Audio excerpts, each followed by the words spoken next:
Mount, you're right.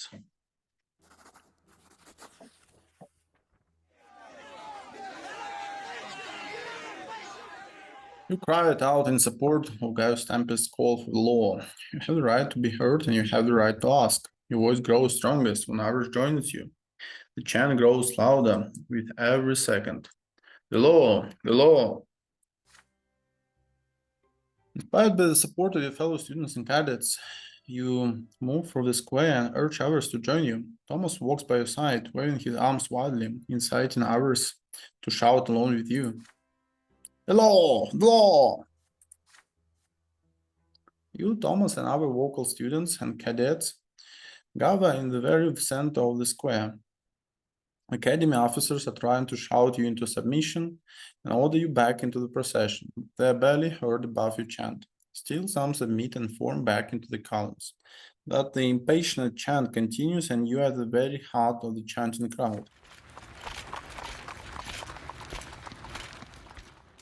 An Imperial Guard cavalry regiment emerges from the palace. They start slowly advancing on the crowd, hands on their swords, pushing people out of the square. You have to stand your ground, so you start giving orders to defend the cobblestones beneath your feet with your fellow future nobles. You assemble into double chain formation around the center of the square. It is strong enough to prevent the Imperial Guard from reaching the very center. The commoners go running left and right away from the horses, but the cavalry stops when it reaches your double chain. They cannot break through unless they are ordered to attack, and so they halt and wait for orders. The horses paw at the cobblestones. The cavalry swords are drawn, ready to come crashing down upon your heads. It is a standoff between the armor-clad cavalry and the unarmed students and cadets.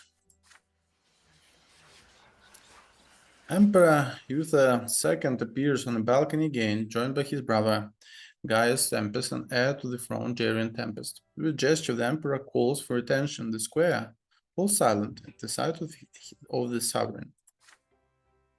My subjects, I have heard your request. There is no need to repeat it again and again. The great Imperial Council shall review my brother's proposal. Now follow your lot and obey my will. Continue the parade, and sing the praises to the ever-merciful Prince Gerion.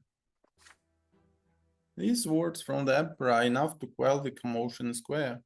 The standoff ends, and the cavalry withdraws.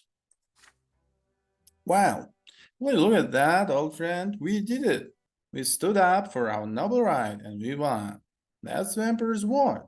That's what our courage can do. Voices from the crowd are quick to disprove Thomas. The emperor never gave his word. He only promised to review the proposal. People begin to argue around you again. This time, however, no one wishes to disobey the orders from on high, and so the students line up into columns once again. The bout of defiance is in the past now, and everyone resumes this festive parade through the city streets.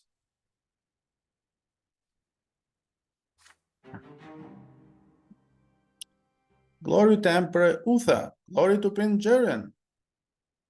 Oh, so I guess we are going to be the dangerous, most important to the judge, Wayla. So that's great. It's used for us.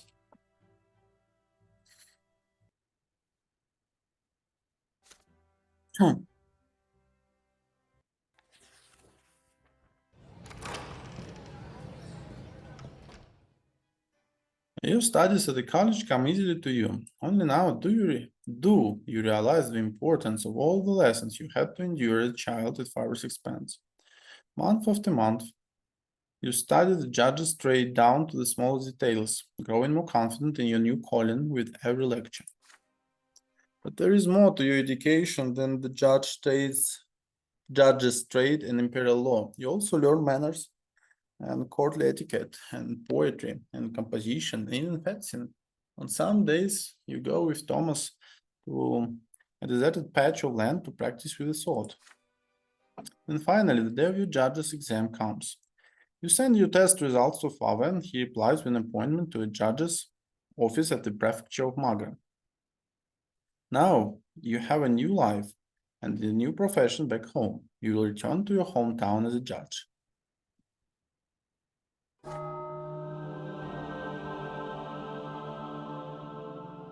It is early morning at the great temple of the twins. Your heart skips a beat as you step inside the temple.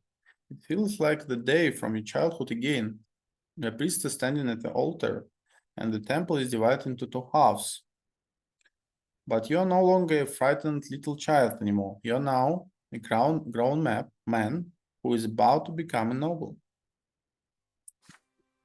The flaw on the common side is there to cause pain. You feel the jagged edges even through the soles of your boots. This pain marks your final few seconds as a commoner. The priest stands before you. You kneel again, but now there is warm, smooth marble under your knees. You hear the words spoken above your head. From this day forth, you lot strength and will. From this day forth, you will rule and fight and pursue the arts. Now rise, noble. You place your lips on the smooth steel of the sword, and when you rise again, you realize that the trembling you felt ever since your first sacrament is now completely gone. You rise a new man, your every motion now uncannily accurate, your thoughts surprisingly fresh, your muscles ready to face the fight. This day feels worthy of the poem. Now you can compose one if you wish.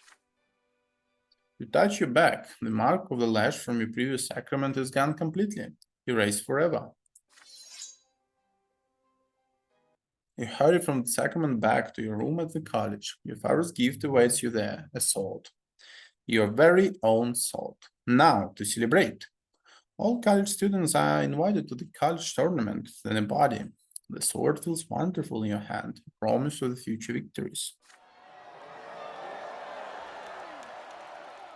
The tournament begins. The stands are loud with anticipation. Never in your entire life you have seen so many beautiful noble ladies in one place.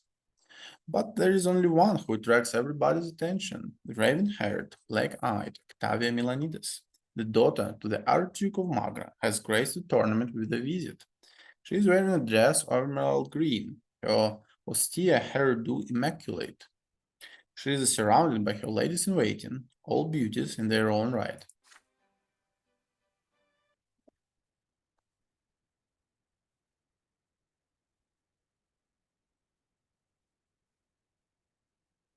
When a noble enters the tournament, he must announce the name of the lady whose honor he is fighting for.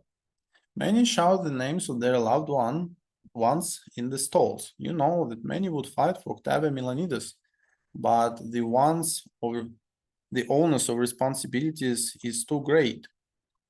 You take a few jabs with a sword, warming out for fight. Soon it is your turn. All eyes are on you now. The young lady Octavia hides her face behind the hand fan, yet her eyes watch you with curiosity. And we can dedicate our fight to our father, because we will fight for the honor of our father, for we owe our nobility to him.